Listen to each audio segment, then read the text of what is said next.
All right, so next I'm going to show you the MIG welder, and it's similar to the one. It's similar to the one that's still much older. Mine's 25 or so, 26 years old, but it still works. And it's red instead of blue. Anyway, I wanted to show you a couple of things you could utilize. This is a clamp, kind of like a vice grip, but it can be used to kind of hold, it's kind of like for welding, hold sheet metal and stuff, parts to things together. So you can take it and adjust it so that it holds them tightly, so you can hold them where you want them. Get that out of the way. I'm not gonna do it. Sometimes they even use just regular spring clamps to hold things. Really quick, simple way to do it. You just want to make sure you don't weld the clamp to the metal that you're working with. And then the other thing you can use are these right-angled magnetic clamps. So that's magnetic. I can hold that there, so I don't have to hold it. Now, a lot of people will ask, oh, can I hold on to this while I weld? So, the MIG welder, we got the ground, and the cable's grounded. I got this little thing to hold the MIG gun out of the way. But if I'm doing this, I would have my helmet on and gloves. It's better to use the clamp, the magnetic clamp, or even a brick to hold it in place. So those are the different types of clamps and stuff you can utilize. Remember, when you go to MIG weld to open up the gas, it's kind of hard to see. My cylinder of 3525 for the MIG welder is low. This is my TIG thing. So anyway, but you gotta open up the gas. Remember, I have made a video of the regulator at school, and then turn the regulator screw clockwise. See, it's like 15 CFH. Unlike the stick welder, when this machine, I turn on the power of the machine on, it's not live yet. I have to pull the trigger to get something to happen. And when I pull the trigger, the machine's going to push that wire up through this cable. Remember not to have it twisted in knots or curlicues. It's going to push that wire out. It's going to electrify the wire. And it's also going to open up the solenoid. It has the gases that push the oxygen away. So it doesn't have the burning off coating like the stick does, and the slag, the glaze on top. And I want to keep a stick out about 3/8 of an inch to half an inch or so. And I'm going to hold there, and I'll pull the trigger 1, 2, and stop. And then come over here, pull the trigger 1, 2, and stop. Maybe 3. Some people count faster than others. I might even just slightly do a tackle where I just kind of go back and forth a little bit. I'm also going to stabilize. Sometimes I put a brick, and I can kind of stabilize myself, because sometimes people are shaking. They're like back here like this. So again, so what happens when I pull the trigger, you can see that wire coming out, and it's really long right now. So if it's really long like that, I can trim it down and bring it back to about 3/8 of an inch or so. All right, I have the welding helmet down. I can touch the wire right to the metal where I want it to be.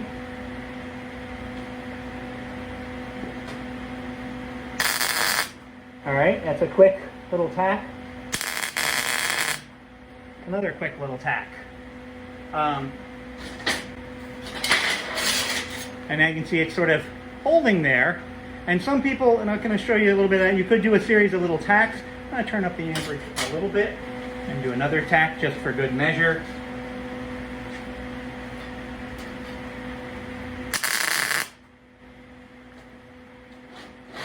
All right, so and we can see that it's sort of melting into the metal.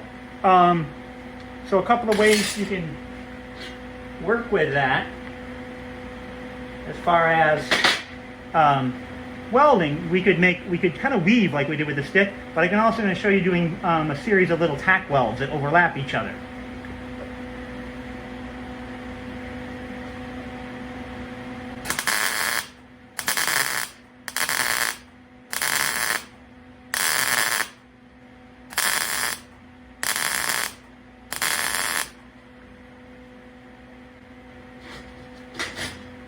A little sloppy.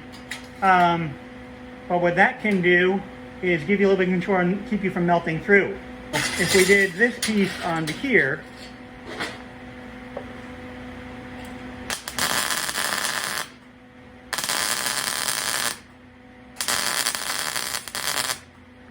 there's 3 tack welds, and that's not going to, you know, we're not going to, for sculptural things, you're not putting a lot of force against that. You could tack weld it on the other side, that would also help. But you might not need to. You don't necessarily need to weld a whole bunch every seam, you know, unless it needs to be watertight. And the other thing is, if I go back and grind that down, but if I can see a seam still there, I didn't actually get any penetration. You want to make sure to penetrate and melt into the metal. You can definitely see when I had it too hot, it definitely melted through. But you can also do that kind of weave thing.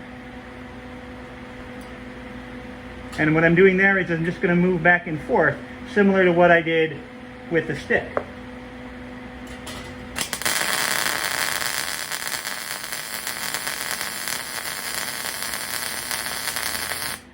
Now with thin metal like this, so you get a bead, with thin metal like this, I can almost just kind of drag it or push it and not weave too much because it's so thin.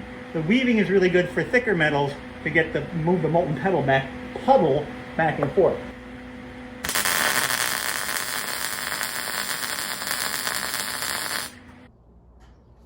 So with the MIG welder, you got your 3/8 inch stick out, and you're right down, touch the wire to the metal.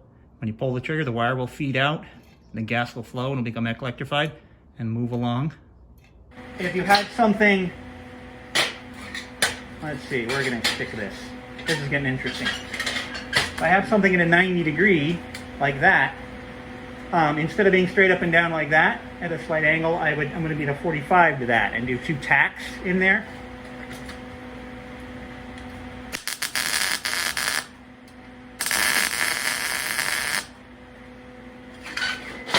It is kind of hard to see, but what I'm doing in there, as I'm doing that, I'm kind of pivoting back and forth between them. I could do probably a tack there, a tack every couple of inches, and that would be fine for this metal, but let's see what we can do.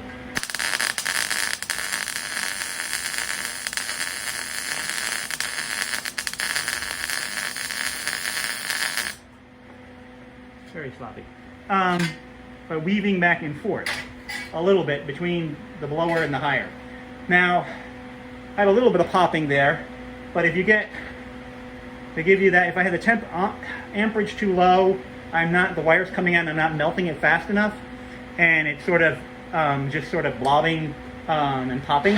So if I get too long of a stick out, kind of hard to see, I want you to hear the difference, and I'm going to change it in the middle of working, so I want you to listen to the sound.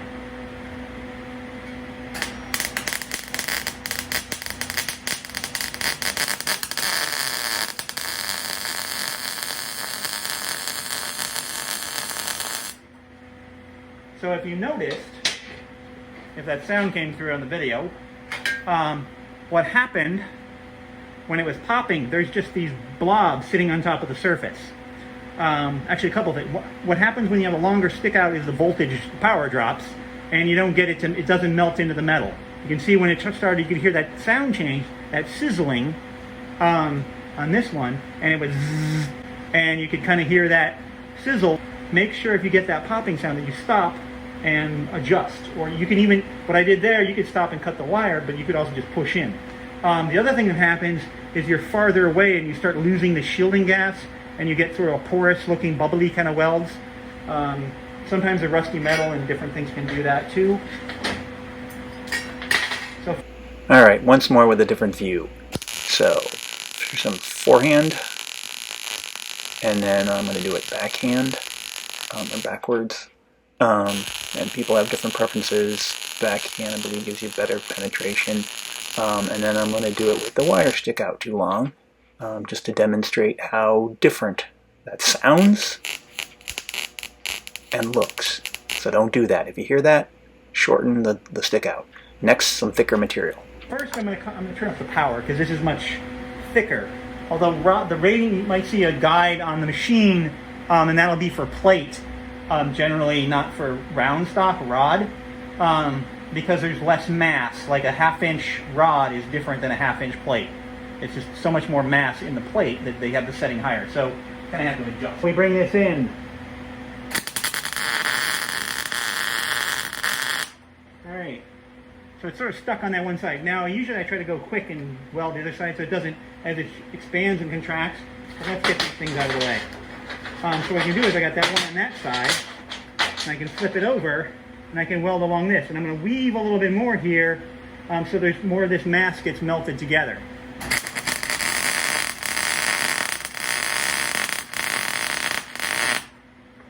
So I did that part, and then I can do it there, and do it there, and I have it pretty good. Or actually, it's probably just right there.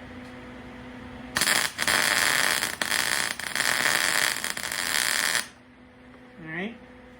So you want to make sure it's melted in. If I'm too far away, I'll get that popping sound. It won't actually melt in. You really want to make sure it's melting and flowing in to the metals. Okay? So it's flowing through. And you can go back and grind that down and clean it up and smooth it out if you need to. But again, if you grind it down and you notice there's a seam, a crack, that's probably you didn't get enough heat and penetration into it. Actually, whenever you walk away from any of the welders, turn the power off. Also, when you're completely done and no one's going to be welding after you, close the cylinder valve by turning it to the right. And then also loosen the regulator adjusting screw by turning that to the counterclockwise until it about 3-4 turns until it turns freely. If you go too far, it'll fall out. Just thread it back in. And then carefully and gently wrap up, coil the gun line, but not tight, just loosely draping it kind of around the machine, and wrap up the ground cable as well. Alright? Make sure the power's off. Take care.